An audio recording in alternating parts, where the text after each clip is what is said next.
Buenas tardes, doy la bienvenida a la primera mesa de las terceras jornadas afrocomplutense. La mesa se denomina Migración y Racialización en los Barrios, compuesta por Jorge Nacarino Morales, presidente de la FRAM, Reja Justín Bolequia, graduada en Antropología, Sara del Cerro, técnica de proyectos de la FRAM, Bárbara Paz, técnica también de proyectos de la FRAM, y Mariano Rosario, estudiante de Sociología. No sé si queréis empezar un poquito presentándoos o empiezo ya con los temas. Pues nos presentamos porque elijo yo. Nos presentamos porque elijo yo. A ver, bueno, no sé, no me acuerdo de quién han nombrado primero. Esto está un poco lejos. Bueno, como ha dicho, yo soy Reja. No se va a mover. No se puede mover. No, pero sí. Es un honor que me contactaran para estas charlas porque hace años estuve en el lugar en el que han estado ellas presentando las jornadas afrodescendientes. He formado parte de Kwanza durante muchísimos años y bueno, pues ahora que estoy pues como en otro estadio de mi vida, pues también pues me gusta seguir formando parte de todo esto, ¿no? No sabría qué decir, sí, soy graduada en antropología y en otras cosas. Y sin más, yo creo que he venido aquí a dejar mi granito de arena y a que pasemos una buena tarde, una buena conversación hablando de pues el urbanismo y la diversidad, ¿no? Sin más.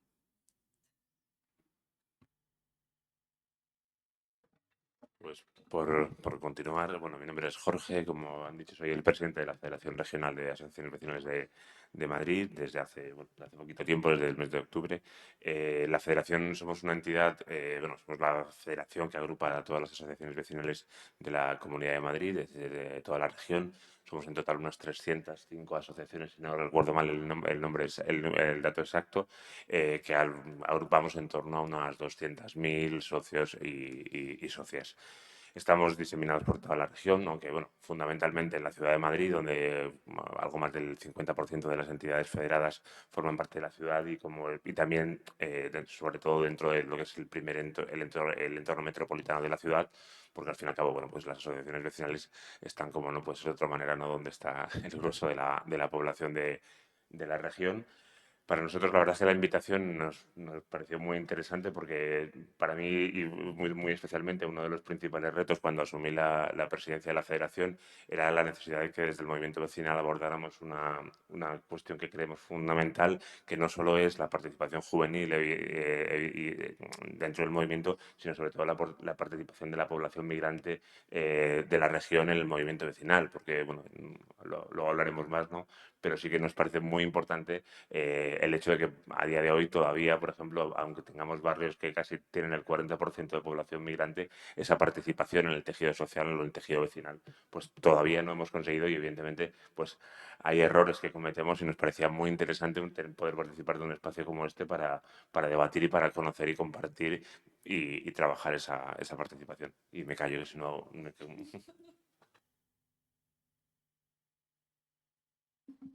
Bueno, yo soy Sara y soy técnica de proyectos en la FRAM. Bueno, pues mi papel un poco con mis compañeras es desarrollar y facilitar un poco todos los proyectos que desarrollamos dentro. Y nada, que es un placer estar aquí y ahora hablaremos un poco más en profundidad de esos proyectos que desarrollamos dentro de la federación. Mi nombre es Bárbara, yo estoy también como técnica de proyectos en la federación. En mi caso he trabajado mucho desde el servicio de dinamización vecinal, que a día de hoy ya no existe, pero durante 18 años sí que estuvo funcionando en la ciudad de Madrid.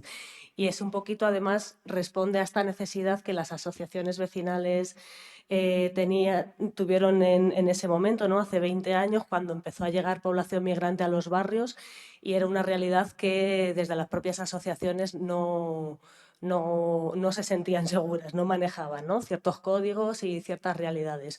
Entonces sí que solicitaron un apoyo técnico a su federación, a la FRAM, y desde ahí se negoció un convenio con el Ayuntamiento de Madrid, donde el Servicio de Dinamización Vecinal daba apoyo a las asociaciones vecinales para promover la participación y la convivencia dentro de los barrios.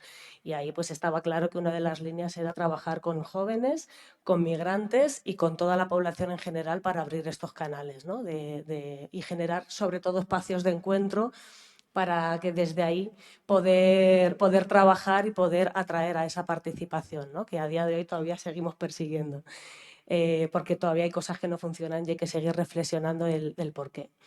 Yo sobre todo he estado en los distritos de Usera y Villaverde y entonces voy a hablar mucho de esos distritos, que es lo que conozco. De hecho, a Mariano le conocía por ahí de eso.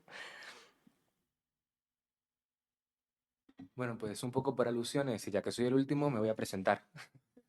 Yo soy Mariano Rosario, como han comentado, soy estudiante de Sociología del último año y bueno, participo en esta mesa más debido a un proyecto del Cuerpo de Solidaridad Europeo que iniciamos el año pasado junto a algunas compañeras de la facultad, que se llama Ecoconexión Villaverde.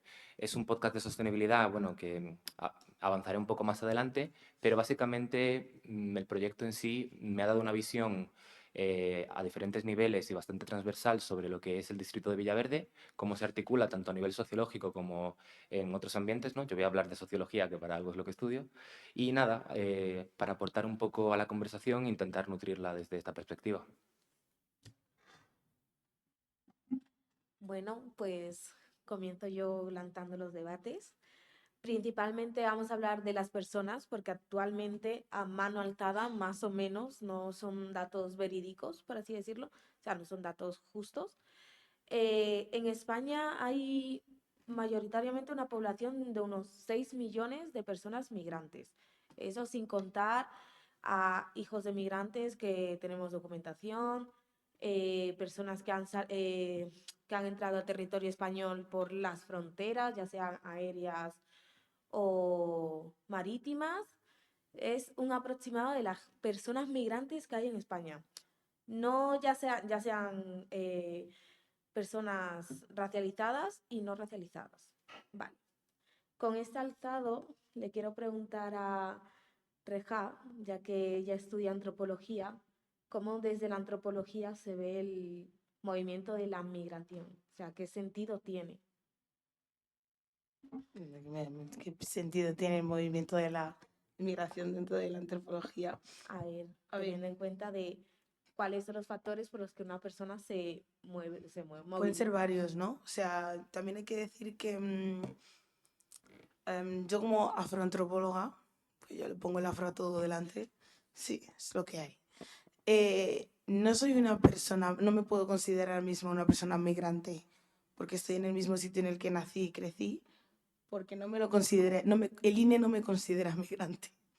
Pero realmente en mis vivencias personales sí me consideran migrante, yo sí me considero migrante. Ni siquiera soy hija de migrantes, creo que soy nieta de migrantes porque mis padres nacieron aquí, mis abuelos se casaron aquí con 16 años y aún teniendo como esa especie de capital social y esa especie de recorrido en la ciudad de Madrid, aún así me he tenido que sentir identificada como migrante. Entonces yo creo que la migración no simplemente es el hecho de moverse de un lado a otro, sino todas las vivencias que ocurren a lo largo de tu vida en el lugar en el que te encuentras, ¿no? Antropológicamente, ¿qué implica todo esto? Bueno, nosotros sabemos que, y el que no lo sepa, la antropología estudia la cultura, pero cuando hablamos de cultura hablamos de todo. Podemos pasar por política, podemos hablar de economía, podemos hablar de tradicionalismo, podemos hablar absolutamente de todo lo que implica el hecho de el ser humano en sociedad realmente, ¿no? Entonces, ¿qué implica ser migrante? Implica muchísimas cosas, ¿no? A mí como antropóloga, por ejemplo, en cuanto me he sentado aquí, lo primero que me ha chirriado es hablar de jóvenes y de migrantes. Y he dicho, vaya, ya empezamos, ya me tengo que enfadar. No, no por mal, ¿eh? Porque realmente es como, ¿qué pasa? ¿Que los migrantes no pueden ser jóvenes? O hablamos de jóvenes y quitamos a los migrantes y luego vemos a ver cómo se integran los migrantes porque ya no están dentro del cupo de jóvenes. ¿Yo qué soy? ¿Mujer o negra? Porque las dos cosas muchas veces es complicado. No sé si me entendéis. Es como la sociedad describe a las personas migrantes y muchas veces les saca de lo que es el núcleo de la sociedad, ¿no? Es como que está la población, están los niños, los jóvenes, los adultos, los ancianos y luego los migrantes, ¿no? Y ya dentro de los migrantes, pues nos encontramos lo que nos encontramos.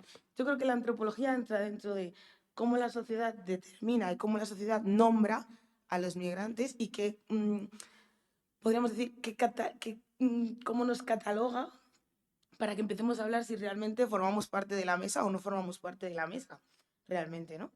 Yo creo que por ahí iríamos. ¿Me tengo que explayar ahora o puedo dejar que me conteste? Que no te dé miedo. Me habéis preguntado, ¿eh? Que conste. Yo quiero contestarte. Contéstame. Bueno, a nivel de datos, es algo que se ha comentado mucho desde la facultad y que imagino que la FRAM tendrá más que estudiado. En España no se pueden recoger datos raciales en el padrón como ocurre en otros países de Estados Unidos, Reino Unido. Aquí está prohibido, ¿no? Eso no se hace. Lo que sí que tenemos a nivel de datos con los que podemos trabajar y dar hacernos una idea de lo que estamos hablando. En Madrid, por ejemplo, nacidos fuera de España, el Madrid ciudad, por supuesto, ahora mismo creo que estamos en 1,31 millones de personas, casi el 40% de la población. A nivel nacional son el 20%, tiro un poco de cabeza, pero bueno, más o menos son esas cifras, y si no, al INE. Y en general, lo que estamos hablando es de un contexto urbano que se fragmenta sobre todo debido a esa heterogeneidad, ¿no? Em, y ya tirando más hacia toda la cuestión del urbanismo, en sociología, cualquier clase de sociología urbana siempre empieza hablando de la escuela de Chicago, ¿no? Que es donde se empiezan a estudiar estas cosas en Estados Unidos. Todo el tema de la ghettificación, la racialización y estos significados que nos suenan más o menos de cerca o de lejos desde las noticias, pero que en la sociología están muy vigentes. ¿Por qué cuento todo esto? Porque el estudio de la sociología urbana empieza en un ambiente igual de heterogéneo como podríamos decir que es Madrid ahora mismo, y también un ambiente que ha cambiado en un periodo de tiempo muy corto, muy rápidamente a nivel de llegada de población migrante en los últimos 20-25 años, ¿no? Bueno, igual 30, ya Yo va ahí pasando el... discrepo. Si Bueno, mis sí, abuelos se casaron aquí con 16 años, no han pasado 25 años. claro, yo hablo de las olas migrantes más gordas, ¿no? La mayor cantidad. En 2008, el 92, con toda la migración de América Latina. Luego, obviamente, los negros no llegaron ayer a España y aquí hay gente que lleva mucho tiempo, ¿no? ¿Así es mejor? Sí, me vale, Em, de momento. entonces, bueno, siguiendo con mi argumento sobre la escuela de Chicago, Chicago es una ciudad que pasa de la nada a ser la segunda ciudad más grande de Estados Unidos en los años 50. Y claro, con una población muy diversa. Entonces, en Madrid nos planteamos un poco la misma situación, salvando las distancias, y afrontamos retos que estaría interesante que aquí le lanzo la pelota a la Fran y un poco a ver cuáles son los retos que ellos detectan y un poco a nivel vecinal qué están viendo en este... bueno, en fin. Bueno, yo por empezar con un poco por la parte del dato, o sea, con el censo del año 24, de los casi 3,5 millones de habitantes que hay en Madrid, hablamos de Madrid ciudad en este momento, por bajar porque creo que en cuanto a, que también no lo he dicho antes, creo que es muy interesante el planteamiento que habéis hecho en la jornada de afrontar cómo es la cuestión de la participación de la población migrante desde el punto de vista espacial, desde el punto de vista del urbanismo, porque muchas veces se aborda la política de integración y no se tiene en cuenta el espacio físico como un elemento fundamental porque mucho de lo que ocurre tiene totalmente que ver con la segregación espacial que vivimos especialmente en las ciudades, ¿no? Pero volviendo al tema del dato, de esos casi 3,5 millones, en Madrid tenemos ahora mismo 657.000 personas del resto de personas nacidas fuera de España, ¿no? Como bien decías, en España el censo no permite establecer datos catalogar, perdón, por razas, pero sí que nos permite, evidentemente, por nacionalidades, ¿no? Yo, por daros algunos datos, por ejemplo, por área geográfica, la población más representativa es la población que proviene de países de Sudamérica, que son 277.000 en la ciudad de Madrid. El siguiente grupo sería la población asiática, que son 79.000 personas censadas en Madrid. Luego estaría población proveniente de Centroamérica con 78.000. el siguiente ya bastante vamos, con un nivel mucho más bajo de 38.000, que sería población africana, y por último la población norteamericana, 21.200, si lo planteáramos desde las poblaciones que pudiéramos entender como racializadas, ¿no? de esas nacionalidades de fuera de España, porque luego se que está la población que viene de países del resto de Europa, que también es cierto que ahí podría haber, en algunos casos, en algunos elementos, que también podríamos hablar de cierta racialización, pero no es la norma general, y ahí sí que tenemos una población de 160.000 habitantes. Luego es muy interesante esa población ver cómo se agrupa y cómo se distribuye por distritos en la propia ciudad, ¿no? Es una cuestión importante para ver toda esa segregación espacial, porque si nos fijáramos, por ejemplo, en que tanto la población latinoamericana que viene de países de Sudamérica, como la población asiática, como la población africana, fundamentalmente se concentran en los distritos del sur de la ciudad. Hablamos de Villaverde, hablamos de Puente de Vallecas, hablamos del distrito de Latina, también con la particularidad en concreto de la zona de Tetuán, ¿no? Que es una de esos, en algunas zonas de esos nortes de esos sures que hay en el norte, como nosotros siempre decimos, y ahí esa Europa. Y en cambio, por ejemplo, si analizáramos dónde se concentra la población que viene proveniente de otros países del resto de Europa, teniendo en cuenta ahí que también hay un indicador que cambia bastante la estadística, que es el fenómeno de la población que vino refugiada tras el conflicto de Ucrania, que altera un poco el dato.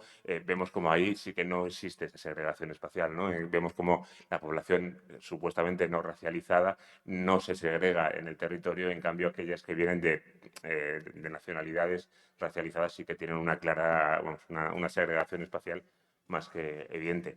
Y ahí el reto que tenemos es evidente, en primer lugar, cómo somos capaces de combatir esa segregación, pero que tiene que ver también no solo con la segregación racial, sino una segregación socioeconómica, ¿no? Que estamos ante una ciudad como Madrid, y no solo la ciudad, también la región, de las más desiguales de Europa. La región en concreto es la región de la Unión Europea con mayores índices de desigualdad, y ese es el reto global que se debe abordar desde el punto de vista de la segregación, aunque tenemos otro reto que tiene que ver desde el movimiento vecinal, que es cómo conseguimos hacer partícipe a esa población migrante, sea joven o no. Evidentemente que ese concepto interseccional lo tenemos muy claro, aunque lo he olvidado, como suele ser habitual en el discurso inicial, ¿no? Pero sí que ese es el reto que también tenemos en la clave más interna del propio movimiento, ¿no? Es decir, abordar esa segregación a nivel global, pero también bueno, pues cómo conseguir esa participación. Oye, ¿puedo hacer una pregunta? ¿Te puedo hacer una pregunta o tenemos que hablar todos en plan? Sí. ¿O vosotras tenéis algo que decir que nos podéis aguantar? ¿O hago la pregunta? ¿Sí? Vale. No, lo digo por no pisar a nadie, ¿sabes? Pero cuando hablamos de segregación, o sea, cuando hablamos de Madrid capital, estamos hablando de Madrid, es decir, la zona A del bono, para yo enterarme. Sí, Claro, porque ahí la entonces ciudad. ya quitamos Leganés, Fuenlabrada, Hablamos de Móstoles. hablamos de la Vale, ciudad. Sí. vale, ok. Y cuando estamos hablando de segregación, hacemos la diferencia entre la población migrante racializada y la población migrante no racializada, como sería el caso de países del este, países europeos, etc, etc. También hablamos de las causas de esa posible segregación, porque también tenemos que tener en cuenta que toda la oleada de personas migrantes no racializadas, es decir, ucranianos y de países del este, vamos a decir, ha sido una migración primero forzada, obviamente, por causas obvias, ¿vale? Simpatizando, pero también ha sido una migración que ha estado como muy conducida, ¿no? Ha estado muy, ha ido de la mano también, ha tenido bastante ayuda, como por así decirlo, ¿no? No es que no se hayan segregado por decisión propia, sino que es una migración que ha sido pues llevada de la mano y ha sido hecha pues ha sido como hecha con un caudal. No es la misma, no ha sido el mismo tipo de migración que las personas racializadas migrantes que se encuentran dentro de la ciudad de Madrid, yo creo. Sí, a ver, hay fenómenos distintos. Evidentemente, si hablamos de la población ucraniana, sí que está claramente dirigida, porque ha sido a través de programas de acogida, de entidades que trabajan con personas refugiadas, que si viéramos el censo, pues están agrupadas en zonas donde se han habilitado específicamente para ello, ¿no? Está clarísimamente dirigida.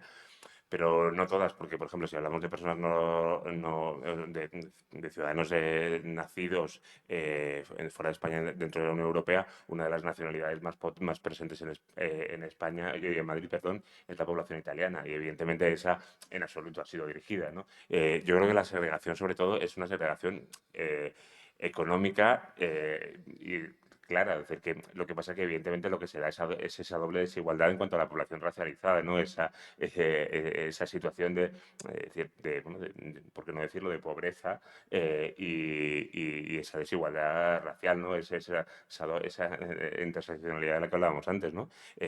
Por eso se da esa segregación fundamentalmente, por una cuestión puramente económica, que también se da dentro de la propia población nacida dentro del propio país. Yo no pienso lo mismo, pero sigamos. Pues si no... Ya conduciendo, ya conduciendo a lo que son las personas migrantes, yo querría hablar un poco sobre los proyectos que se hacen para incluir a esas personas, porque normalmente, pues, por así decirlo, pasan un poco de largo de lo que es el vecindario. O sea, prefieren centrarse en lo que es el trabajo porque al final migran para trabajar que estar, por ejemplo, en los movimientos activistas de los vecindarios para las distintas reformas y opciones que se le pueden dar a la administración para que se mejoren las condiciones de los barrios. Pues mira, efectivamente las personas migran para trabajar, pero también para tener tiempo libre, ¿no? Y ocio, además de reivindicar sus derechos. Entonces, voy a empezar por una de las experiencias en las que se estuvo trabajando a principios de los 2000, en esa primera década de los 2000, cuando la población ecuatoriana era muy mayoritaria en Madrid y sus tiempos de ocio los dedicaban a jugar al ecuavóley. No sé si os suena el ecuavóley. Ponen redes, canchas, es un deporte muy parecido al vóley, solo que juegan 3 contra 3 con un balón de fútbol y tal. Entonces se fueron instalando en los parques centrales de la ciudad de Madrid. O sea, no solo era población, vecinos y vecinas de la zona A del abono, como decía la compañera, sino que venían de toda la comunidad de Madrid y se instalaban, depende de la zona donde vinieran de Ecuador, pues en el Parque El Retiro, en el Parque del Oeste, en Casa Campo, porque para estas personas pues era un momento muy importante de poder encontrarte con sus compatriotas, ¿no? con quienes fueron sus vecinos y vecinas allí en Ecuador, pues para poder intercambiar esos momentos de ocio, de encuentro, de chismes, de comida y de pasar un buen rato, ¿no? Como todo el mundo nos gusta después de trabajar. Y entonces, ¿esto qué supuso para Madrid? Pues un problema, ¿no? Porque se llenaban sus parques centrales bonitos de miles de personas que realizaban una actividad que no se conocía, que no se controlaba, que dentro de esa actividad había algunas acciones que no están dentro de la ley aquí en la ciudad de Madrid, como podría ser la venta ambulante, como puede ser hacer barbacoas en la calle. Y entonces se encontraron con un problema y al final, para abordar ese problema, lo primero que hicieron desde las políticas del Ayuntamiento de Madrid fue meter dispositivos policiales, ¿no? para sacar a toda esta gente de allí. Esto supuso, y ya hablando del tema de cómo se distribuye urbanísticamente todo esto, supuso que a su ocio no iban a renunciar, entonces se fueron instalando en parques que eran menos centrales, ¿no? Parques más periféricos, incluso escombreras, porque se instalaron en muchas escombreras y en zonas donde, mira, antes la nave Boetticher en Villaverde, que era una nave abandonada de ascensores, ahora, a día de hoy ya la han reformado, pero hace años, hace 20 años, que es cuando estamos hablando, 15, 20 años, era una nave abandonada y estaba llena de escombros. Pues entre los escombros se fueron instalando, los recogían ellos, además como mucha gente trabajaba en la construcción, pues se llevaban la maquinaria, recogían así e instalaban ahí sus redes, ¿no? Entonces ya no molestaban tanto, pero bueno, seguía siendo un problema. Y entonces ahí sí que hubo varios dispositivos que trabajábamos desde lo comunitario y desde la mediación, y uno de ellos fue la FRAM. Y la FRAM lo que hizo también fue como involucrar a las asociaciones vecinales en estas nuevas necesidades que tenían parte de sus vecinos y vecinas, ¿no? Como hacerse cargo que estas necesidades también estaban presentes, ¿no? Eran desconocidas también para las asociaciones, pero no dejaban de ser vecinos y vecinas que vivían en los barrios y que planteaban una serie de demandas que, pues, que tenían que empezar a negociar también, ¿no? Y entonces desde ahí sí que hubo un trabajo hacia afuera y hacia adentro, y os hablo desde las asociaciones vecinales, para que pudieran pues trabajar en conjunto y entender también desde ahí, ¿no? Que eran necesidades, que también eran vecinos y vecinas que también podían y debían involucrarse, ¿no? en la defensa de sus derechos, y las asociaciones, que al fin y al cabo las vecinales son las que negocian muchas veces con las administraciones muchas cosas, entre ellas la distribución del espacio, ¿no? Ahora han tenido el PGUM, el planteamiento de ordenación urbana de la ciudad, donde las asociaciones a través de la federación pues negocian, ¿no? con la administración. Entonces, en algunos barrios se consiguió que se negociaran en los parques, pues como en el Pradolongo de Usera o en el San Isidro de Carabanchel, se negociaran espacios reconocidos para poder jugar al ecuavóley, ¿no? Porque una de las excusas que ponía el ayuntamiento era que una cancha de baloncesto es para jugar al baloncesto, no para jugar otro deporte, igual que una de fútbol. Entonces era como, bueno, ¿y dónde están las de ecuavóley? ¿No? Porque aquí hay mucha gente que juega al ecuavóley. Y entonces, bueno, se negociaron espacios concretos para que se reconociera el deporte, y así como la población ecuatoriana también tuvo que asumir que había actividades que no podían realizar, ¿no? Como eran las barbacoas en los parques o como era la venta ambulante de comida pues en estos espacios. Entonces fue como una negociación donde tuvo que haber un entendimiento y una comprensión, ¿no? Una empatizar con el de enfrente también. Esto es uno de los ejemplos. Puedo poner otro. También las asociaciones vecinales desde sus orígenes, que fueron finales de los 60, principios de los 70, cuando tuvieron que asumir los barrios también, o cuando se empezaron a crear los barrios, mucha población migrante, en este caso nacional, pero también migrante, ¿no? Que tuvieron que abandonar sus pueblos e instalarse en la periferia de la ciudad, pues bueno, se hizo mucho, ¿no? Por conseguir los derechos, sobre todo de vivienda y de muchas otras cosas, pero desde las asociaciones vieron que había una necesidad muy básica, que era la de la alfabetización, ¿no? Porque había mucha gente que no había pisado un cole en toda su vida, un colegio, no sabía leer ni escribir, tenían ya más de 20 años, su trabajo había sido en el campo, y a la hora de pedirles, ¿no? Que o sea, y de hacerles sentir que eran sujetos de derecho, pues había algo ahí entre medias que a veces se lo estaban negando, ¿no? Que es el tema del acceso a la cultura y a la educación. Entonces, las asociaciones vecinales de sus orígenes han sido espacios de alfabetización, y a día de hoy lo siguen asumiendo muchas de ellas, ahora ya con el cambio de realidad, ¿no? Que es el hacer castellano o español para inmigrantes, y temas de que muchas veces se mezcla, ¿no? Con mujeres mayores que en sus momentos sí que vinieron, esto lo hemos visto, ¿no? En algunas asociaciones, mujeres mayores que en su momento fueron alumnas cuando tenían 30 y 40 años para alfabetizarse, a día de hoy con sus 80 y muchos años siguen yendo a estos espacios porque son espacios de socialización al fin y al cabo, y también se da como ese encuentro, ¿no?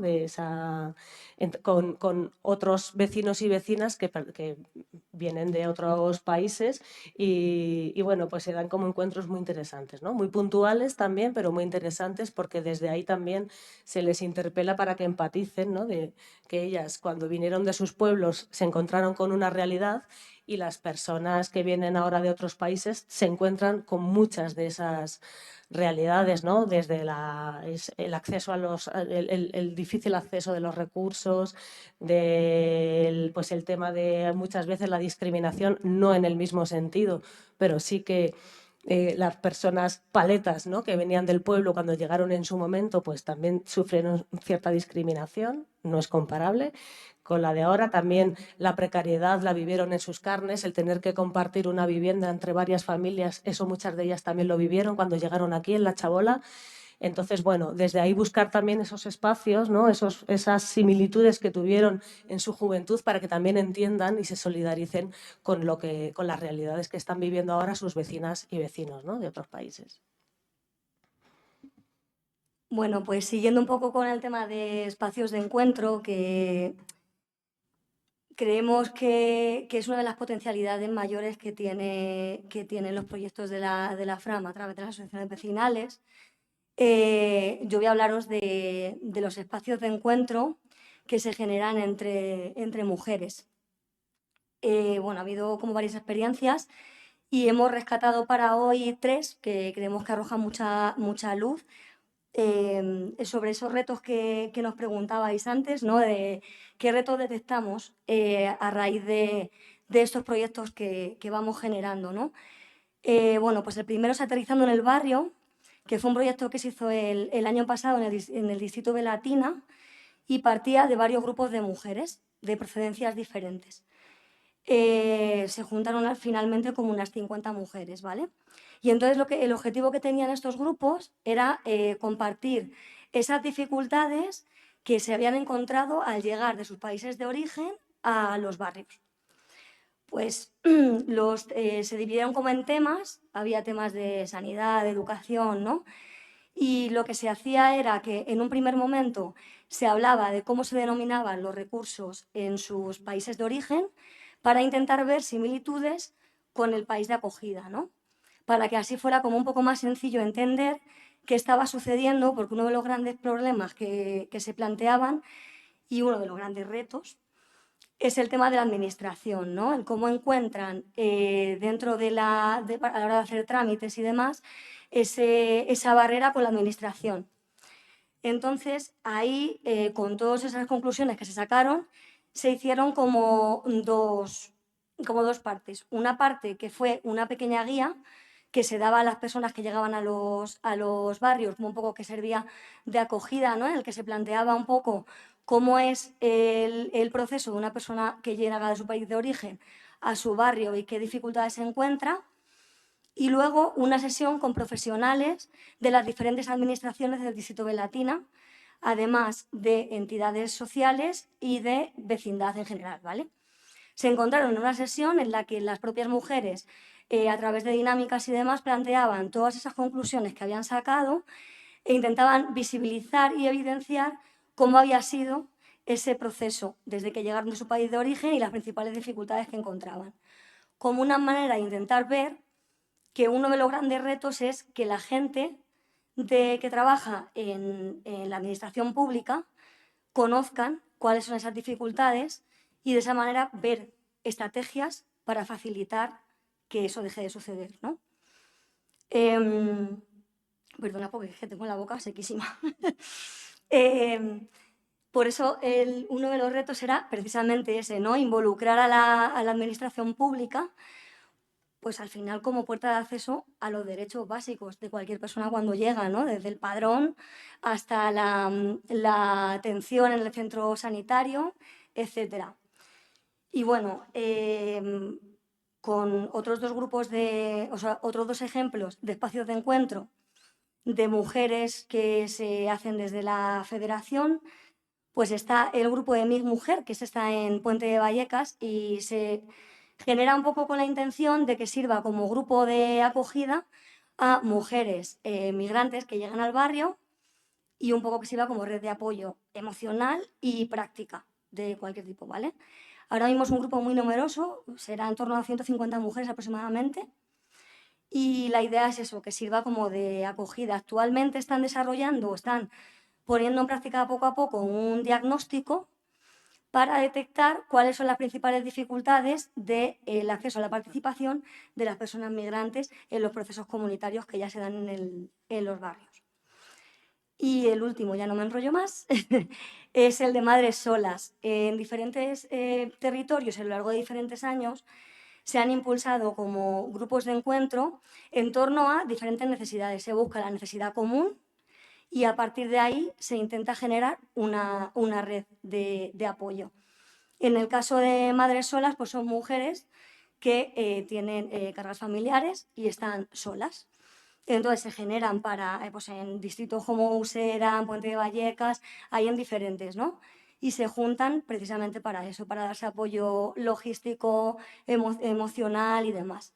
Y bueno, lo que se pretende con este tipo de cosas es, pues eso, seguir generando espacios de encuentro de este tipo para fortalecer y empoderar a las mujeres y que, conociendo las diferentes realidades, demos con la tecla de qué sucede y cómo podemos conseguir que la participación se dé y cuente con todos y todas.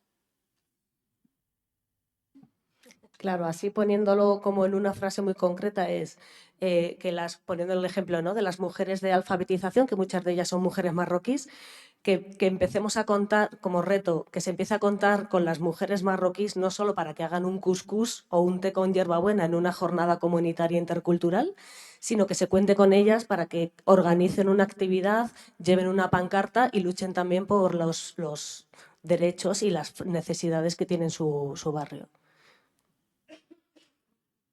Bueno, yo puedo decir que se queda muy bien en el papel, pero también tengo que explicarme, en plan, yo soy muy puñetera, la verdad, los que me conocen lo saben.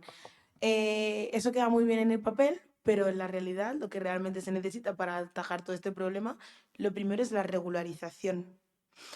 Creo que es una parte importante.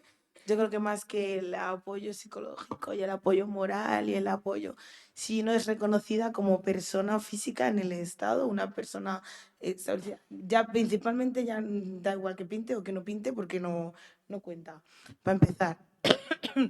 Luego de segundo, como apunte, también tenemos que tener cuidado con esto del empoderamiento de las mujeres racializadas, porque es un tema un poco controversial y bastante delicado. Y también tenemos que tener en cuenta que muchas de las veces, intentando paliar ciertos, vamos a decir, ciertos problemas que nos encontramos dentro de lo que viene siendo el ámbito urbanístico, no damos con la solución exacta, no somos, o sea, no hay una solución única, obviamente. Muchas de las veces hay varias soluciones para el mismo problema y muchos problemas con una misma solución. En este caso yo creo que la regularización es importante.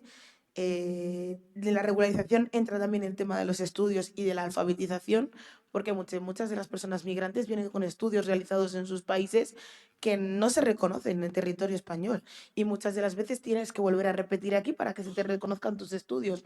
No vienen sin saber hacer la O con un canuto, porque muchos de ellos tienen estudios superiores en sus países de procedencia. Claro, el cambio real en la ayuda a la alfabetización a mí me parece una iniciativa muy importante y me parece muy chupi guay que vayan a un colegio por las tardes a pues, aprender gramática, aprender a escribir y aprender a leer, pero realmente los diplomas que ellas están adquiriendo en esos centros tampoco les van a servir para mucho.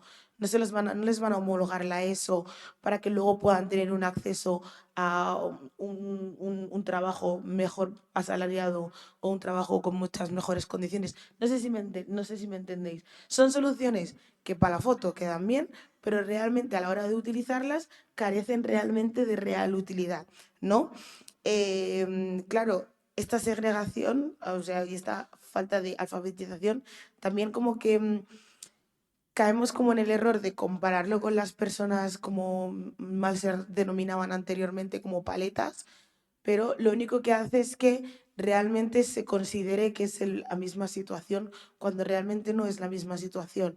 Hay muchas personas, y más las personas que hablan varios idiomas, que no vienen de países que hablen español, que muchas veces explican lo inteligentes que son en su propio idioma y lo tontas que parecen en español, porque obviamente no es tu idioma natal, ¿no?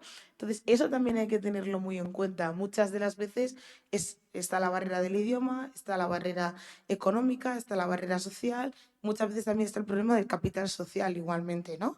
Porque obviamente tú puedes haber estudiado en tu país, pero si tú vienes, no te homologan los estudios, es imposible que encuentres un trabajo mejor, te vas a conformar con lo primero que pilles. Y si empiezas a tener descendencia y tu descendencia está viendo que te conformas con lo primero que pilles, lo más seguro es que ellos también se conformen con lo primero que pillen. Entonces ahí empezamos a reproducir y empezamos a... Entonces, complicado. yo creo que es un tema que no se puede atajar con este tipo de cosas, sino que necesitamos soluciones reales que tengan que ver, que tengan una repercusión legal.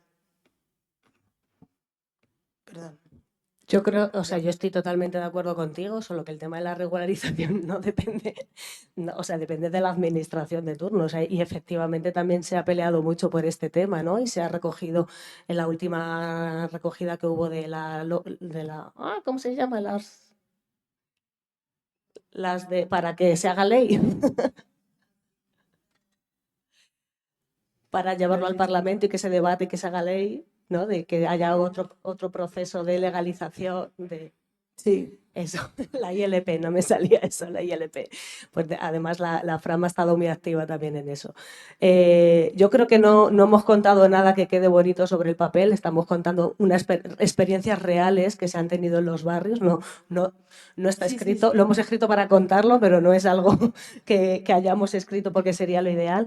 Y creemos que el tema del idioma es una barrera, efectivamente. No estamos alfabetizando porque estemos dando certificados, porque nosotros ni las asociaciones dan certificados. Lo que se intenta es generar esos espacios de encuentro y poder facilitar el que ellas en su barrio aprendan el idioma, porque es una necesidad que ellas mismas demandan, porque cuando les cita el profesor de su hijo no saben qué les están contando, cuando tienen que ir al médico tienen que ir siempre con alguien que les traduzca porque no saben. Entonces, son como problemas muy cotidianos que desde las asociaciones, en algunas de ellas, se intenta generar, ¿no? Desde lo cotidiano, desde lo cercano. Pero las asociaciones no certifican ni estudios ni tienen en su mano la regularización, que ojalá, ¿no?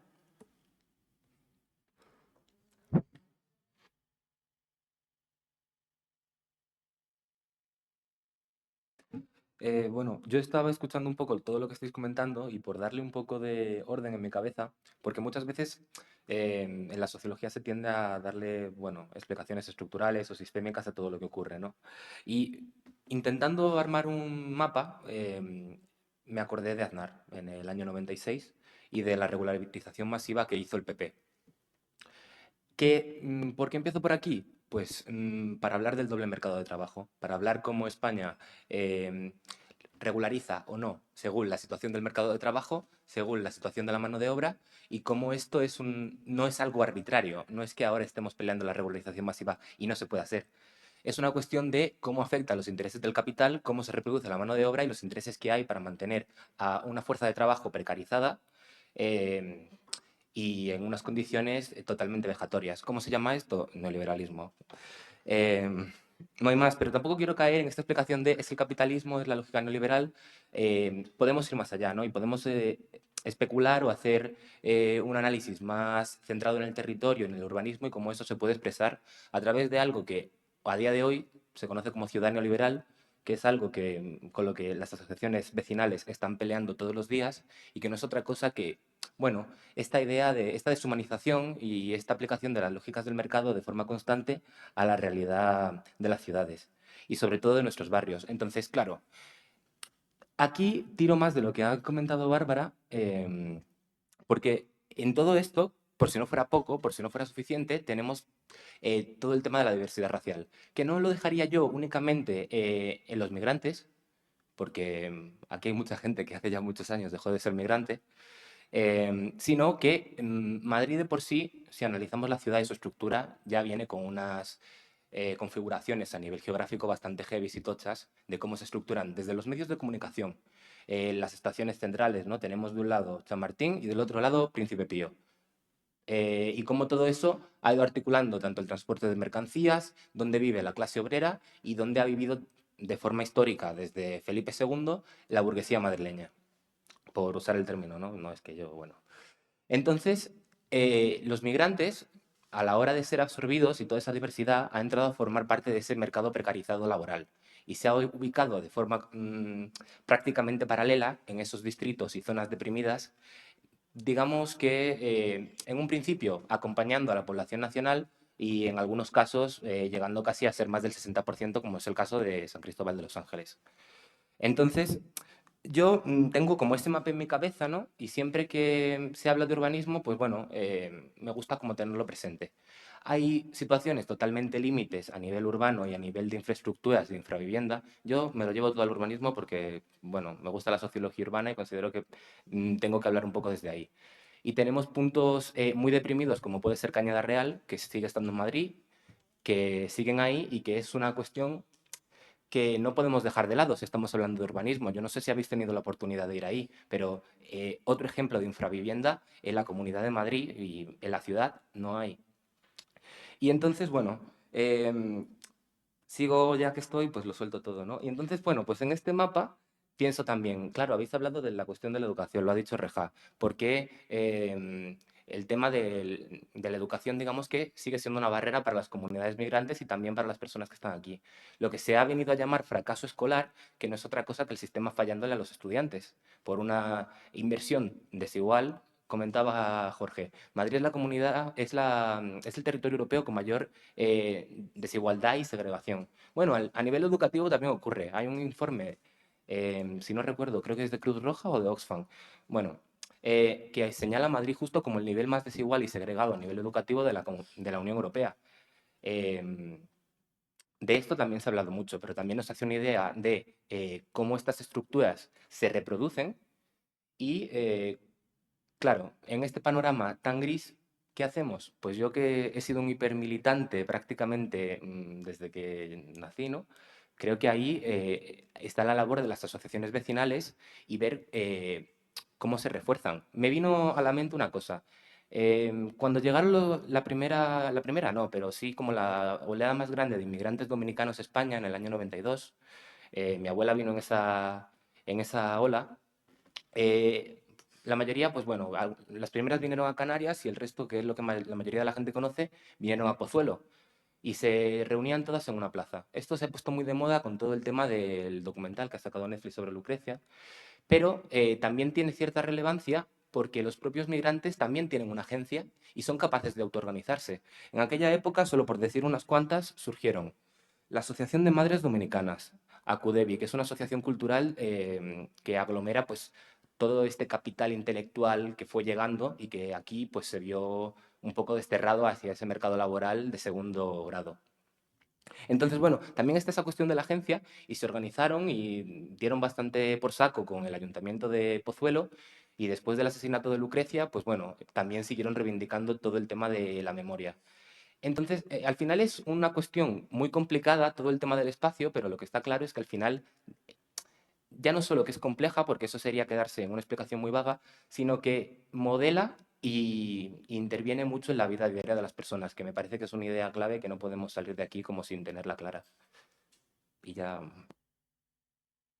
Yo solo quiero comentar una cosita y es que, porque claro, escuchando toda la conversación que estamos teniendo, estoy viendo que siempre estamos hablando del mismo tipo de inmigrante, o sea, no es el mismo tipo de inmigrante, ¿no? Que es el más, como el que no tiene alfabetización, el que no sabe hablar español, y muchas de las veces, a colación con el tema de la juventud, nos olvidamos de los propios migrantes que, aun naciendo en España, siguen siendo considerados migrantes, porque esa es una gran parte de la población. Gente con la que todos hemos ido al colegio, que porque sus padres no son españoles, no tienen acceso o no tienen el derecho a tener una documentación española, que son españoles culturalmente hablando, y que también son parte de lo que es el problema de la educación. ¿Por qué? Porque muchas veces para los centros educativos, una vez, claro, es obligatorio escolarizar a tu hijo, por supuesto, inmigrante o no, es obligatorio que esté escolarizado. El problema viene cuando tu hijo quiere estudiar de más. La ESO no hay problema, pero en cuanto ya empieza a llegar a bachillerato y se quiere presentar a la EBAU, PAU, selectividad, llamadla como queráis, tiene que tener su documentación en regla. Como sea nacido en España, hijo de inmigrantes, no puede hacer la selectividad, con lo cual no puede acceder a la universidad. Y si la hace, normalmente no le pueden dar el título, tiene que acceder a la universidad pagando quinta matrícula como primera. Varios casos hemos tenido aquí en Cuansa de gente que ha nacido y ha crecido aquí en Madrid, pero estaba pagando a la Complutense como si fuera la europea. No sé si me entendéis.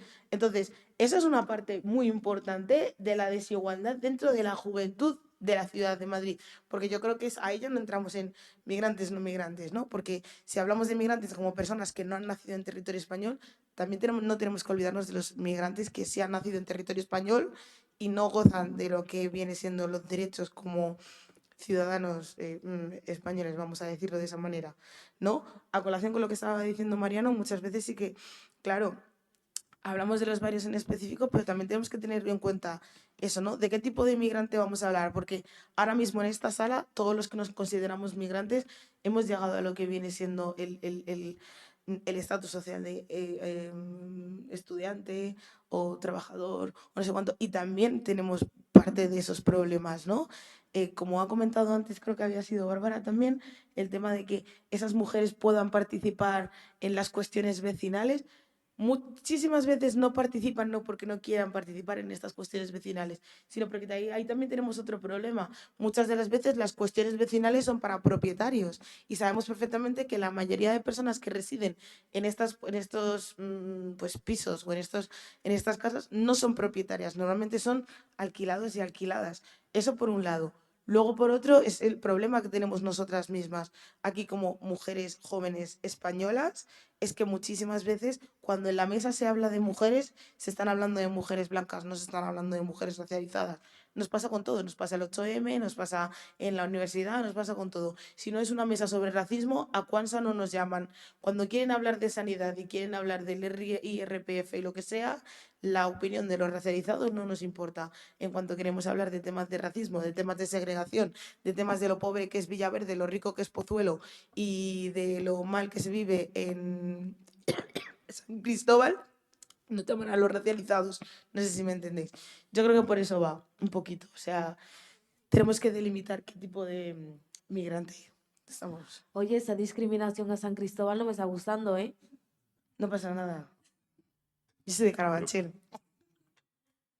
Algunas cuestiones sobre algunas cosas que habéis comentado sobre el tema del mercado de trabajo es evidente. Es más, la ley de extranjería y la legislación laboral en España está establecida de tal modo que lo que busca es que, que la cobertura del empleo siempre sea dada por personas nacionales, ¿no? Y que solamente cuando no pueda ser cubierta por una persona nacida en el territorio se permitiría esa regularización de esa tercera persona, y así está hecha la legislación laboral en España, que evidentemente algo que no comparto como lógico, ¿no? Pero eso es una realidad, y evidentemente las diferentes regularizaciones, como las que comentabas que hizo Aznar, que en la época del ministro Pimentel, que fue cuando más se hizo la mayor regularización, fue con ese objetivo y tenía todo que ver con el boom de la construcción de aquellos años, ¿no? Que ahora estamos padeciendo con todo lo que estamos sufriendo en materia de vivienda.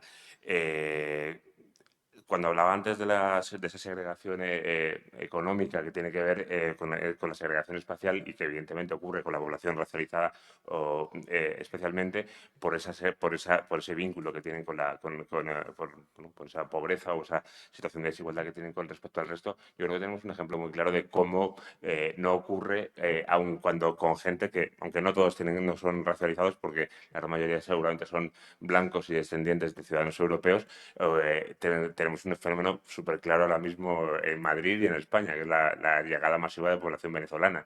La población venezolana en Madrid, mayoritariamente, no digo todos ni mucho menos, vive en el distrito de Salamanca, y vive en partes del distrito de Salamanca con mayor nivel económico, ¿no? Y vemos pues como una población migrante, en este caso, de primera generación, ha llegado con un nivel socioeconómico muy alto y se está comprando literalmente, ¿no?, algunas partes de la ciudad con mayor nivel.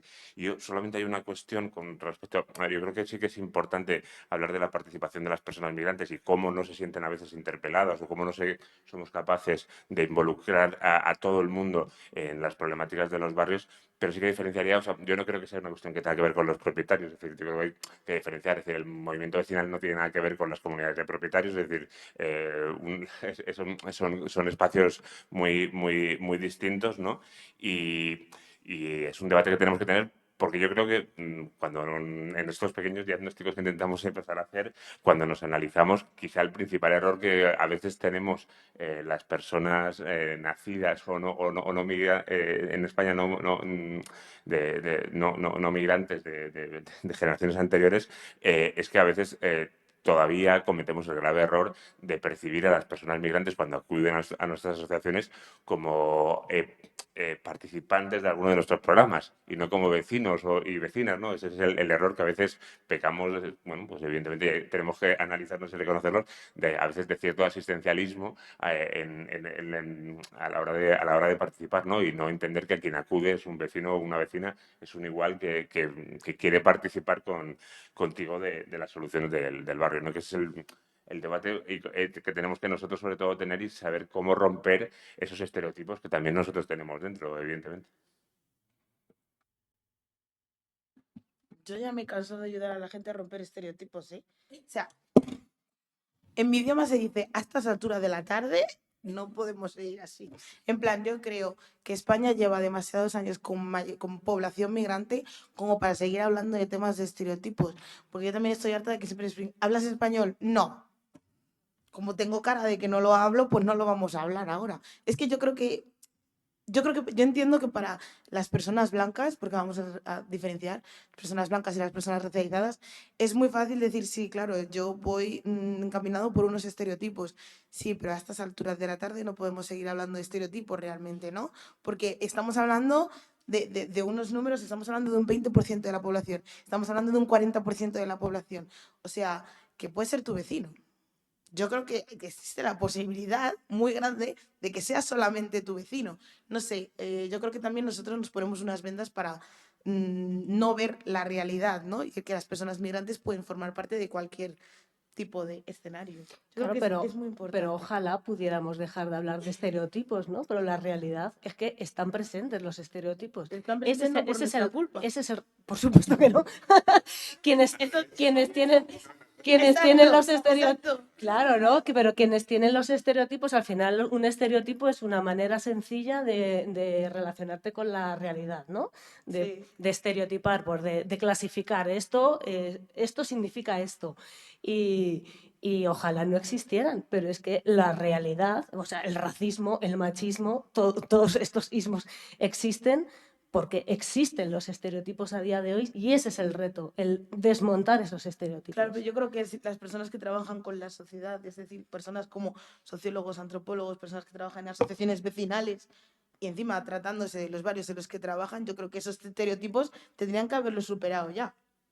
Claro, Mínimamente. Ojalá esta sociedad hubiera superado los estereotipos. Si la realidad es que es otra. No nos olvidemos tampoco que que no sé cómo se está concibiendo, ¿no? Lo que es una asociación vecinal, pero una asociación vecinal está formada por vecinos y vecinas del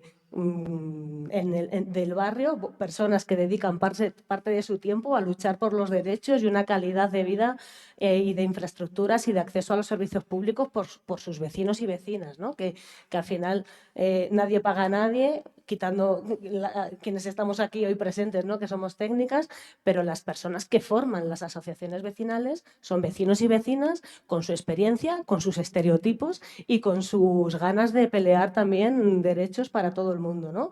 Entonces, que forman, o sea, que al final es una representación de la sociedad real que hay y el reto es ese, ¿no? El desmontar los estereotipos en toda la sociedad. Es que, bueno, yo lo único que he dicho es que a mí no me vais a ver concienciando sobre estereotipos porque ya me he cansado. Haced vosotros si queréis. O sea, a esa altura de la tarde. Pero el objetivo es ser capaces de destruirlos. A ver, yo creo que todos conocemos y seguramente, y hablamos del movimiento asociativo como podríamos hablar de otros espacios, seguramente podríamos encontrarnos a trabajadores y trabajadoras sociales que hacen un excelente trabajo y son excelentes profesionales, que serán trabajadores sociales, que serán sociólogos, que seguramente tienen una formación académica elevadísima y una experiencia profesional y también tienen estereotipos. Es decir, yo creo, porque están construidos culturalmente. Pero ahí está el problema. Lo que tenemos es que trabajar para ver cómo somos capaces de construirlos, ¿no? Ese es el debate fundamental, o sea, no negar el hecho sí que... Porque si no niego que existan, lo que me niego es a seguir sensibilizando sobre estereotipos. No estamos hablando, el problema principal es pensar que la población migrante principalmente lleva en España 20 años. Ahí ya empezamos a fallar, porque como pensamos que está aquí al lado, pues claro, llevamos tan poco tiempo que todavía nos estamos haciendo a la idea de que habéis venido todos aquí muy rápido y muy corriendo y a masa. Claro, es que no estamos hablando de que ha sido hace 20 años realmente. Vosotros estáis hablando de no sé qué masivo hace 20 años, no sé cuánto hace 20 años. No ha sido hace 20 años. Bueno, O sea, en eso para España, empezar, la historia silenciada también es una parte muy importante pero en en España, todo esto. Y en- esta historia silenciada lo que ha llevado ha sido a toda esta idea de que lleváis tan poco tiempo aquí que es normal que en 2025 sigamos hablando de estereotipos. Bueno, pues no pasa nada. no, yo no, Tampoco es normal que no en digo, 2025 sigamos hablando de machismo, pero la realidad es que está ahí. Entonces, Pero lo que no, estamos no. hablando es de no negar la realidad de que existe. Podemos bajarnos del barco, de seguir luchando contra los estereotipos o no. Yo abogo por lo segundo. Yo en mi trabajo sigo luchando contra los estereotipos, sigo luchando porque las personas con las que trabajo que desmonten esos estereotipos y sigo luchando por si me queda algún estereotipo, para abajo también, con el mismo, o sea, autocrítica la primera, pero que seguir sigue ahí. Y yo creo que estábamos hablando también de ejemplos concretos que sí se han dado hace 20 años, o hace 1, o hace 7, o hace... Pero no negamos la mayor, o sea, que hace mucho tiempo que aquí vienen personas migrantes, está claro. Que en 2025 siga habiendo un problema de estereotipos, también está claro. Y entonces lo que estamos hablando es de luchar contra eso y de ver de qué manera podemos dar, o sea, qué podemos hacer para que eso deje de suceder. Y que también yo creo que siempre es bueno comparar y ser un poco sensatos. Tenemos poblaciones como Reino Unido, que siempre es bueno compararlo con España, ¿no? Y que se hace bastante en ciencias políticas, que bueno, son conscientes, la población india lleva emigrando al Reino Unido desde hace bastantes siglos y siguen teniendo los mismos problemas. Y sigue siendo necesaria la intervención comunitaria y sigue siendo necesaria la dinamización y sigue siendo necesario trabajar con las comunidades. Yo no centraría tampoco el debate en cuándo hemos llegado. No lo puedes comparar, porque como sociólogo puedes ver perfectamente a un hindú con su turbante conduciendo un autobús en Central London, Sí, y es aquí que en España no vas a ver a una mujer con hijab tampoco... conduciendo un autobús de la MT. Por favor, sí, porque sí, ahí ya sí que nos pero vamos a si enfadar. O analizamos la sea, segregación tampoco nos, espacial en Londres, a nivel urbanístico y la de es Madrid, que no estamos tan no lejos, estamos No ¿eh? estamos tan lejos, ¿no? Y si nos vamos a París ya... sociólogos. Bueno, yo creo que se nos está acabando el tiempo, ¿no? Igual una reflexión muy breve por cada ponente y pasamos a las preguntas. ¿Qué os parece? 2 minutos, empezad quien quiera y vamos. Bueno, no sé por qué tengo que empezar yo. Venga, que empiece otro. A ver, yo más que nada quería plantear lo que sería una proyección a futuro y la importancia de la integración de las personas migrantes, ya sean de Europa, de fuera de Europa, jóvenes, ancianas, niños, nacidos en el Jiménez Díaz, todo incluye. Yo creo que un poco el reto también como sociedad es que las personas, o sea, es que consigamos que las personas se sientan con el derecho de tener derechos y de pelear por sus derechos, ¿no? O sea, y además nosotros viniendo del ámbito vecinal, que la lucha siempre está ahí, la lucha por los derechos básicos, eso es como el reto, ya seas de la generación que seas o del origen que seas, lo que te tienes que sentir es ciudadano y ciudadana con derechos y que tienes que pelear por tus derechos, porque aquí ya hemos comprobado que nadie regala nada, ¿no? Y que al final muchas de las cosas se consiguen en la calle y entonces también, ¿no? Esto es como una interpelación a todo el mundo a que participe de las movilizaciones y que se movilice porque tienen derechos y hay que defenderlos muchas veces, no nos vienen dados. Bueno, pues yo voy a ser muy breve. Yo creo que mi reflexión es que la lucha es colectiva y que nadie sobra y que, aunque no mole hablar de eso o sea, en 2025 hay que seguir hablando de estereotipos para terminar de desmontarlos e incorporar a todo el mundo porque efectivamente nadie sobra.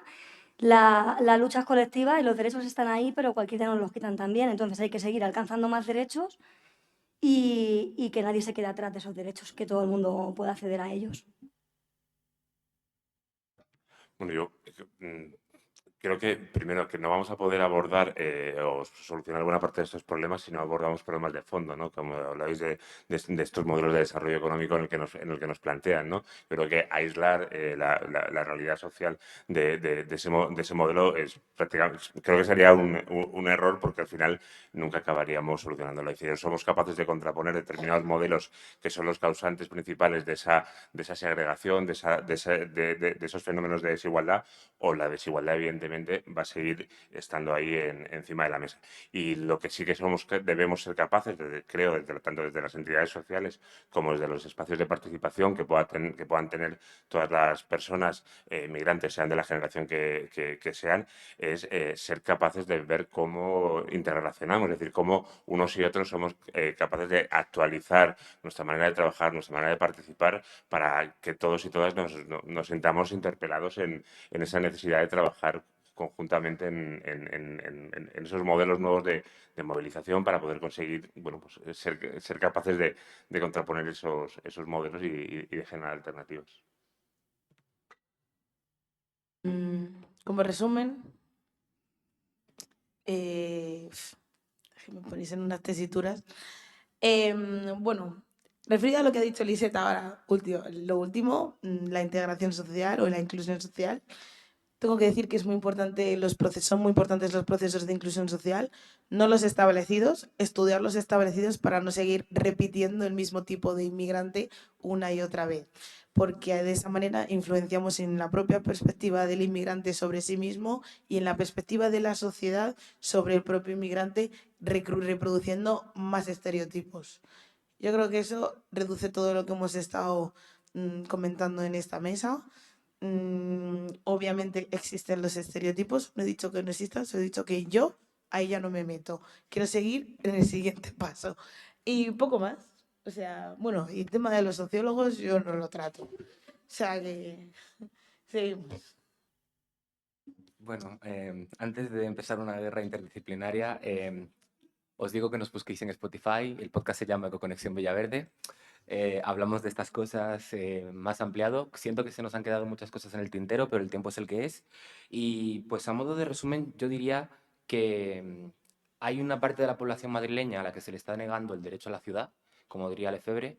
Es necesaria abrir espacios de diálogo en los que esa producción y ese entendimiento de la ciudad se den, y hasta que eso no pase, vamos a terminar viviendo todos en una especie de pau gigante y una ciudad vacía y una especie de cascarón.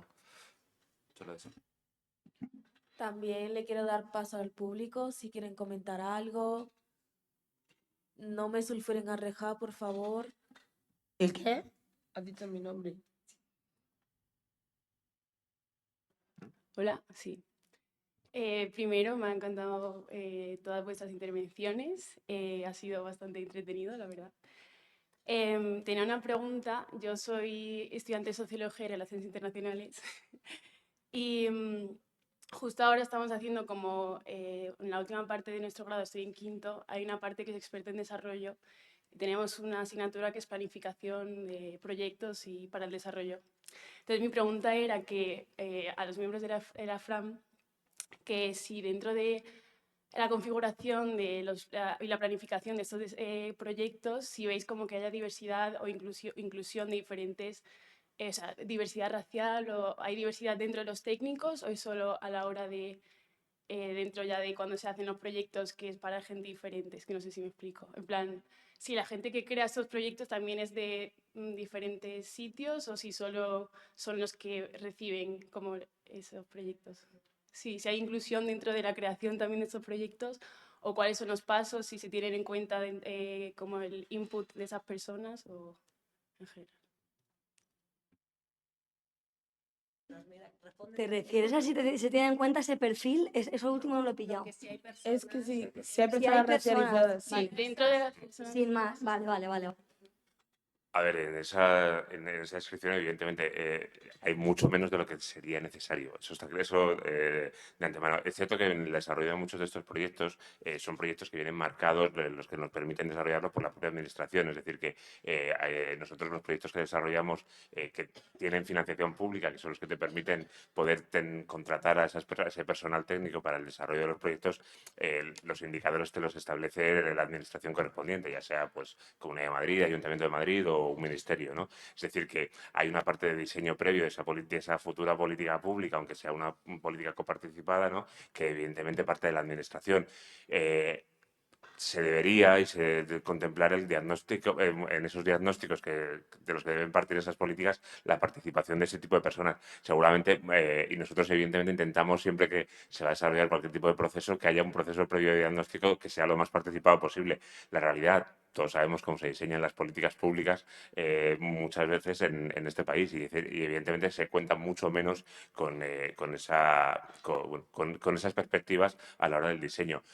Nosotros, dentro de los equipos, sí que intentamos, en base a esa experiencia del trabajo que se tiene en los barrios, en los municipios, a la hora de intentar unir esas demandas de la administración con el desarrollo de los proyectos, tal y como a nosotros nos gusta trabajar, sí que intentamos contemplarlo.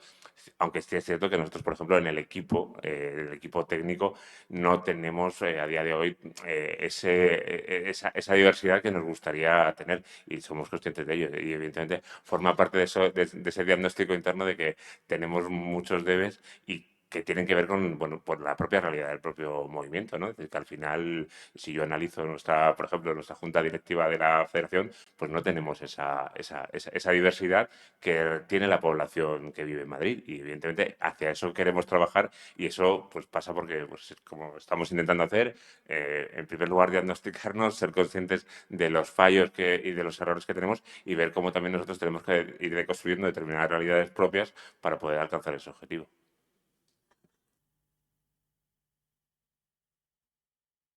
Sí, gracias.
Hombre, siempre que hay una necesidad común se tiende la gente a asociarse, ¿no? O a generar por lo menos esos espacios de encuentro pues para analizar y ver cómo se puede abordar, ¿no? Esa necesidad común. Sí que hay muchas asociaciones muy diversas, de migrantes o no. El reto de las vecinales, como acaba de decir Jorge, es que haya personas más diversas dentro de las propias asociaciones vecinales y no significa que no las haya, porque sí que hay en algunas que las hay y entonces, bueno, pues no porque represente también esa comunidad dentro del barrio, ¿no? Porque al final una asociación vecinal, si es de otra índole, bueno, pero vecinal al final se tiene que hacer cargo como de todas las necesidades. No es necesario que haya una persona colombiana o dominicana en la asociación para que se tenga en cuenta las necesidades concretas de esas, ¿no? Simplemente hay que tener una visión. Pero bueno, la realidad es que sí que se hace un intento de trabajar con todo el tejido asociativo de los distritos. En todos los distritos hay redes comunitarias que trabajan y que se juntan, ¿no? pues para analizar la realidad en diferentes ámbitos. Y en ese trabajo en red siempre hay, o sea, es que hay entidades muy diversas, no solo vecinales, o sea, te diría que no tanto las vecinales, pero sí hay asociaciones de mujeres, asociaciones de migrantes, específicas por algo, ¿no? Pero también como, yo qué sé, un AMPA al final es un AMPA y está representado también por otras familias. Ojalá también fuera más diverso también esa participación. Por eso decimos que el reto es como que la gente se sienta con derecho a participar, ¿no? y a formar parte de todo eso. Que es como llegar ahí, como a siéntete con el derecho a venir, ¿no? y a reclamar también lo de todo el mundo. Pero existir existen y se trabaja con ellos en red, pero sobre todo desde los distritos, cuando hay trabajo comunitario. Yo solo por apuntar alguna cosilla, sí que es cierto que cuando ponía el ejemplo de los años 90, en aquel momento, aunque había todavía el movimiento migratorio fue mucho menos potente en cuanto a población total, sí que había en aquel momento una vocación de asociacionismo vinculado a las personas migrantes. Comparativamente con lo que debería haber ahora con el peso de población que tiene. Es decir, yo creo que vivimos un momento de reflujo en ese sentido. Es decir, no hay, existen entidades migrantes, quizá también demasiado segmentadas por nacionalidad en algunos lugares, por lo menos desde mi punto de vista, y no tienen la fuerza que a lo mejor deberían haber tenido si se hubiese con respecto al peso de población que tenemos actualmente. Y hay un análisis que pues, sobre todo pasa con la población que viene de Sudamérica, que es el peso que tiene fundamentalmente la Iglesia en cuanto al espacio de socialización de estas personas migrantes, ¿no? Hablamos de la Iglesia evangelista, fundamentalmente, que es a día de hoy, nos guste o no, a mí particularmente no me gusta, pero porque el componente ideológico que tienen buena parte de ellas, muy reaccionario, eh, como gran espacio de socialización, ¿no? de esas comunidades, ¿no? Y sí que es una cuestión también a trabajar y ver cómo somos capaces desde posiciones progresistas bueno, que se generen esos espacios también de socialización para las personas migrantes.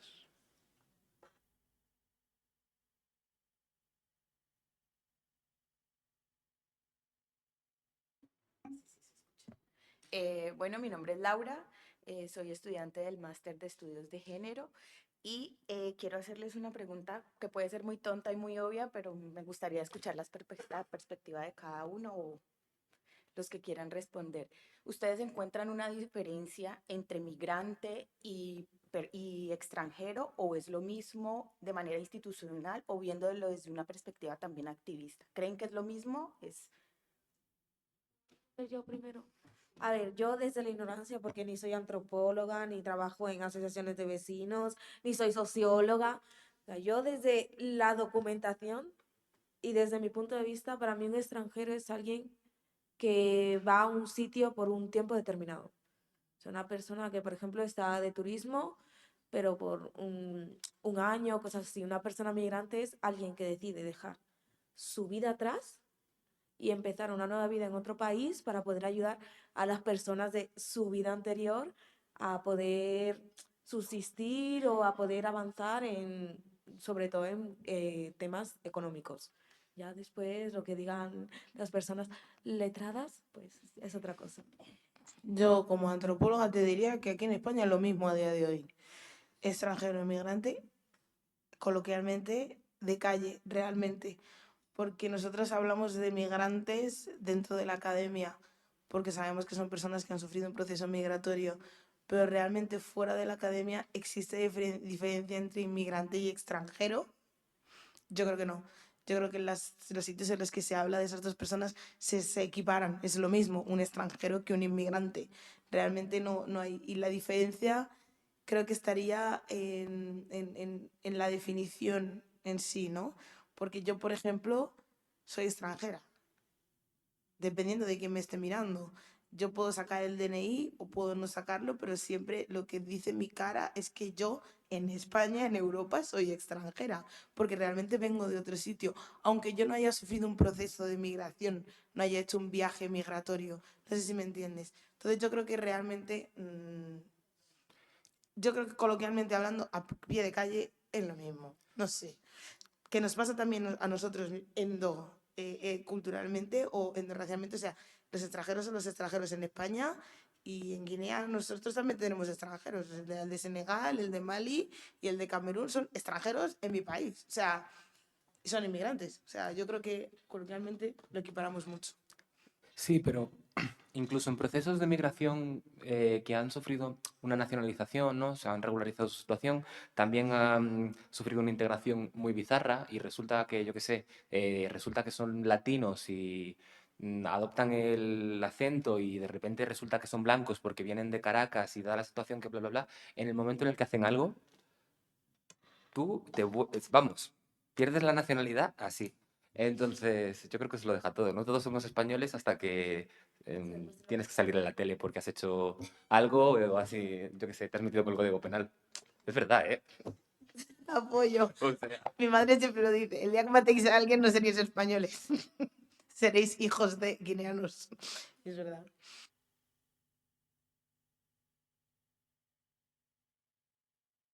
Bueno, yo, a ver, es cierto que la pregunta que planteabas, yo creo que desde el punto de vista quizá es un debate como muy académico. Yo, desde el punto de vista de la integración, coincido con ellos, es decir, creo que no hay desde el punto de vista de la integración social, yo creo que todavía no hay una gran diferenciación entre las dos palabras, ¿no?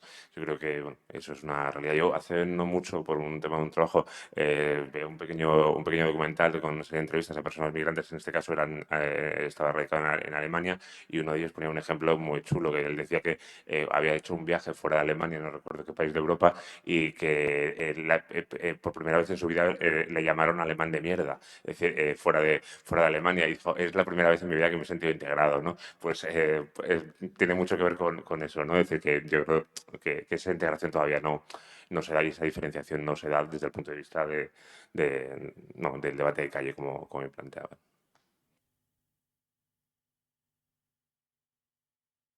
O sea, también quiero decir que las personas que vienen de turismo no son extranjeras, ni inmigrantes, son turistas. O sea, ahí ya estamos hablando de otra cosa. Un alemán en España no es un inmigrante de mierda, ni un extranjero, es turista.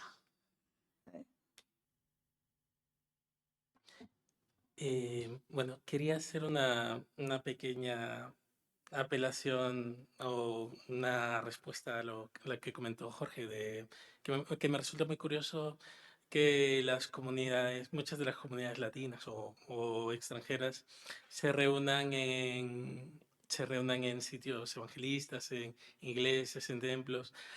Algo deben estar haciendo bien para que con todas las red flags, todas las advertencias que tengan, se sientan más integrados en esos sitios que en las asociaciones vecinales que se supone que están luchando por ello. O sea, yo no quiero ser, por desgracia, soy muy puñetero. O sea, me parece que tenemos que dejar de hablar de manera de eufemismos. O sea, si a lo mejor en las asociaciones vecinales no hay suficientes personas migrantes, racializadas o hijos de migrantes es porque no se les ha buscado o no se les tiene la intención de buscarse, de contactar con ellas, porque estoy seguro de que hay una cantidad enorme de hijos de migrantes que hemos crecido, tenemos una cierta capacitación, seguimos teniendo una precarización de los trabajos tremenda y no se nos busca en sitios donde luego dicen, es que no están,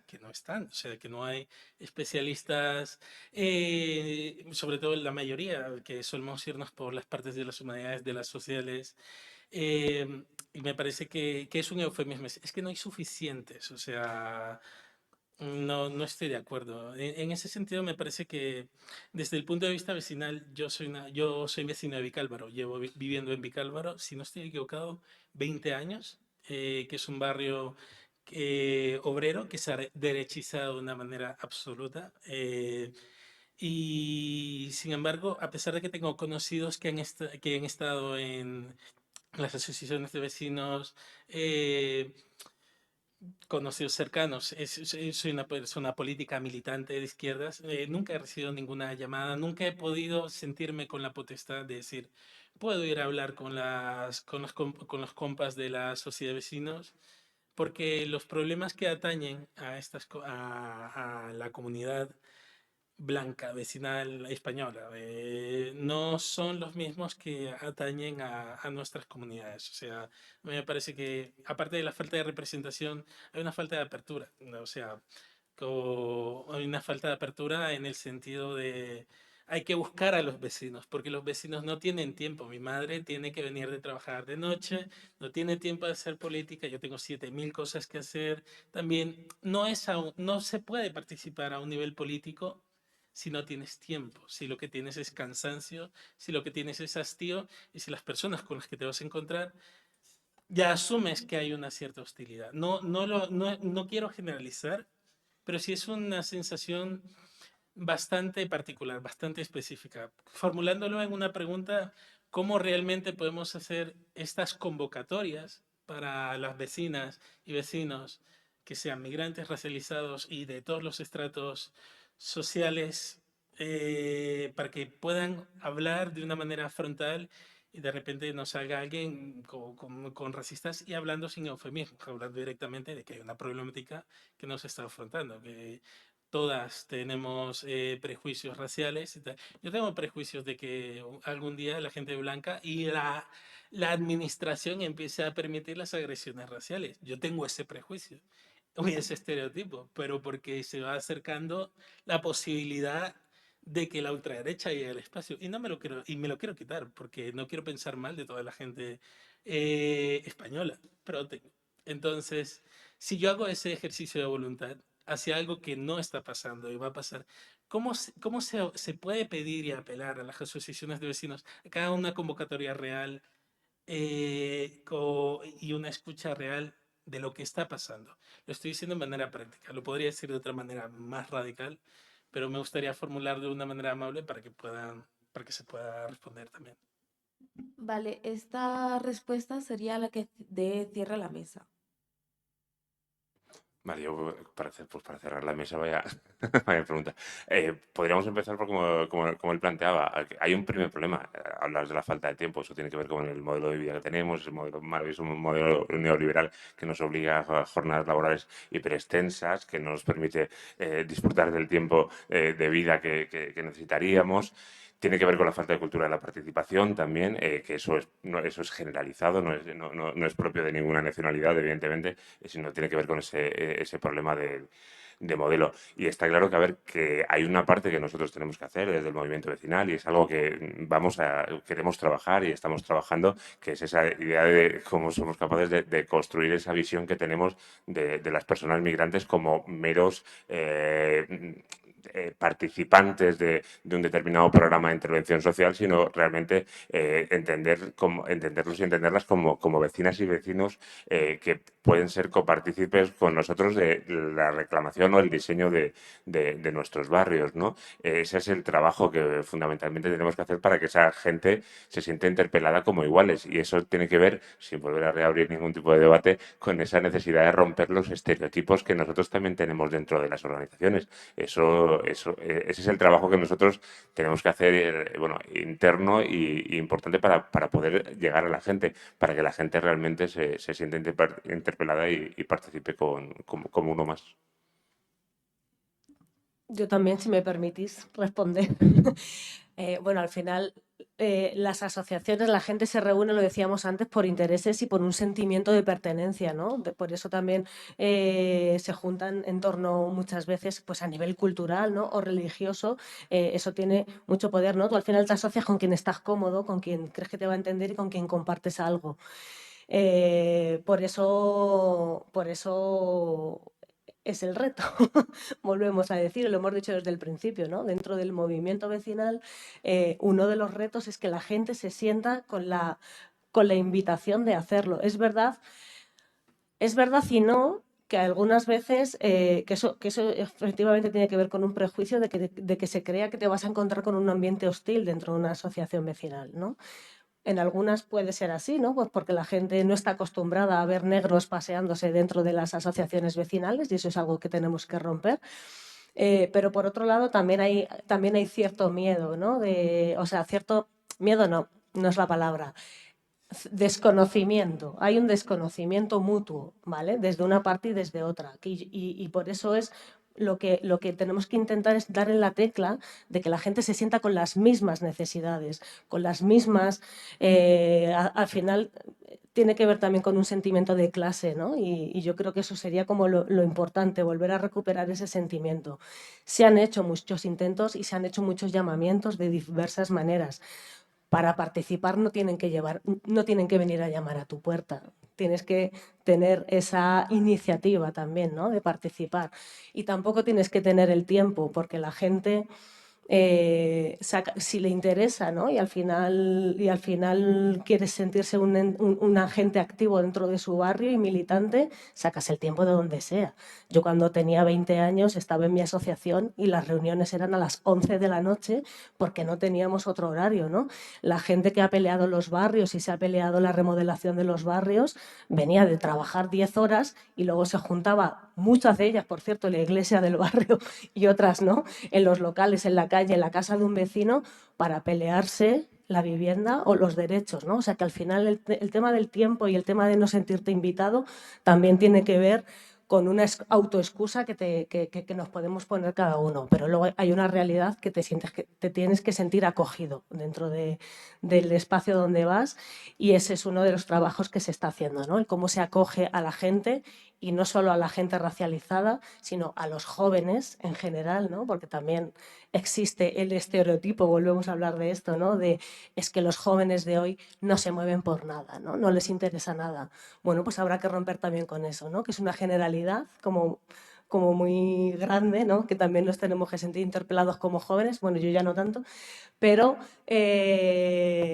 al final es eso, ¿no? El quedarme de brazos cruzados en casa porque nadie ha venido a llamarme a la puerta o por lo que sea, pues también hay que dar ese paso, ¿no? También forma parte de la responsabilidad de cada cual.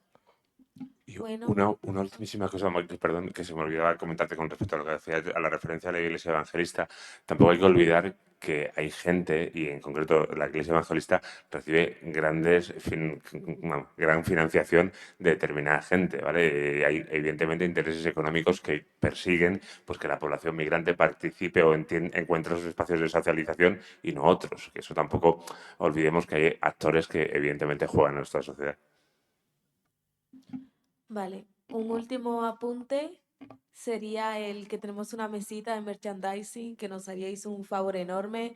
Tenemos botellas, tenemos tote bag nuevas, tenemos pegatinas, chapas, bolis, que están bastante bien, pintan muy bien y están genial.